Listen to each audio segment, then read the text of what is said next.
ప్రస్తుతం మనతో పాటు యాదయ్య గౌడ్ గారు ఉన్నారు. బీఆర్ఎస్ పార్టీ సీనియర్ నాయకులు యాదయ్య గౌడ్ గారు. రోజు చూసుకున్నట్టయితే మొన్న హరీష్ రావు, కేటీఆర్ గారు, ఈరోజు సంతోష్ రావు గారు ఈ విధంగా అంటే సిట్ల విచారణ పేరుతోటి పిలిపించడం కావచ్చు. ఈ 2 సంవత్సరాల పాలన పైన ఇప్పుడు స్థానిక ఎన్నికలు కూడా వస్తున్నాయి.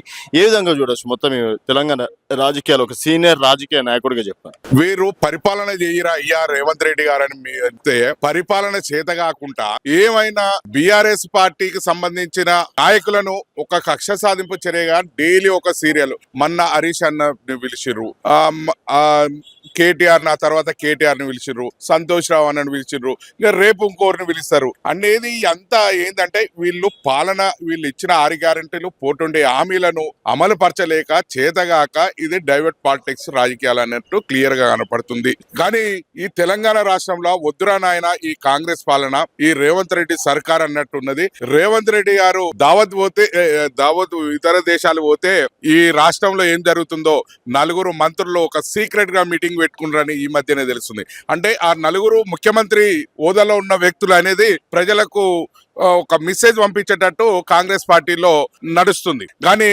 వీరు వారి మీద డైవర్ట్ పాలిటిక్స్ రాజకీయాలు అన్నప్పుడు ఇట్లాంటివి సిట్టు కానీ, అదేవిధంగా ఫోన్ ట్యాపింగ్ కానీ, అదేవిధంగా కాళేశ్వరం కానీ, అదేవిధంగా కొన్ని పట్టుకొచ్చి ప్రజల మైండ్ డైవర్ట్ చేసేందుకు ఉపయోగపరుస్తారు. కానీ రేవంత్ రెడ్డి సర్కార్ మీద ఇప్పటికి ప్రజలు ఆగ్రహంగా ఉన్నారు. ఎందుకంటే మీరు ఇచ్చిన హామీలు అన్ని అమలు పరచాలి అనే వరకు ప్రజలు కూడా ఎదురు చూస్తారు. ప్రజల నుంచి కూడా ఆగ్రహం వ్యక్తమవుతుంది.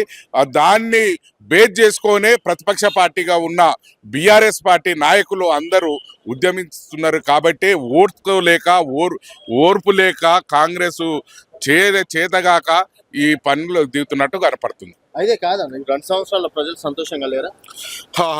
హాహా ఓహో అన్నట్టు వీళ్ళ పాలన ఏందిరా నాయన ఈ పాలన అన్నట్టు చూస్తున్నారు.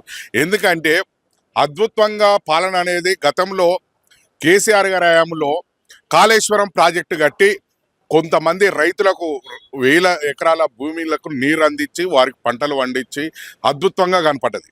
అదేవిధంగా రాష్ట్రంలో ప్రతి ఎకరాకు నీరు అందించే విధంగా ప్రతి మిషన్ భగీరథ అనేది చెరువులు గంగాళం లాగా ఉన్న చెరువులని దాన్ని గోళం లాగా చేసేందుకు పెద్దగా చేసి మిషన్ భగీరథ ద్వారా ఆ చెరువులు నింపిండు. అదేవిధంగా ప్రతి ఇంటికి త్రాగునీరు నల్ల ట్యాప్ ఇప్పంగానే త్రాగునీరు అందించేటట్టు కేసీఆర్ చేసిండు. అదేవిధంగా రైతులకు పంట వండిన దానికి గిట్టుబాటు ధర కల్పించిండు. రైతులకు ధాన్యం అందుకునేందుకు మార్కెట్ యార్డులు కల్పించిండు. అదేవిధంగా రైతు బంధుతోని సంతృప్తి పరిచిండు. కానీ వీళ్ళు రైతులకు ఎగనామం పెట్టి రైతులకు యూరియా దొరకకుండా ఈ రాష్ట్రంలో అల్లకొల్లోలం సృష్టించి రైతుల దీన పరిస్థితి తీసుకొచ్చిందంటే కాంగ్రెస్ ప్రభుత్వం అనేది క్లియర్గా కనపడుతుంది. అదేవిధంగా ప్రజలు, కార్మికులు, కర్షకులు రోడ్ల మీద హైదరాబాదితులను రోడ్డు మీద వేసి వాళ్ళని పేదల ఇండ్లు కూల్చి వాళ్ళ పాపం ఊకే పోది కాంగ్రెస్ దాన్ని వదిలిపెట్టదు. కాబట్టి ఇప్పటికైనా ప్రజాపాలన మీద అంటారు కానీ ఇది ప్రజల పాలన కాదు, ఇది ప్రాపిస్ట్ పాలన లాగానే కనపడుతుంది. రేవంత్ రెడ్డి గారు తీరు మార్చుకోవాలి. ఈ బీఆర్ఎస్ పార్టీ ప్రతిపక్ష పార్టీలను ఈ రకంగా బురద జల్దామంటే అది తన మీదనే పడుతుందని రేవంత్ రెడ్డి గారు గ్రహించుకోవాలి.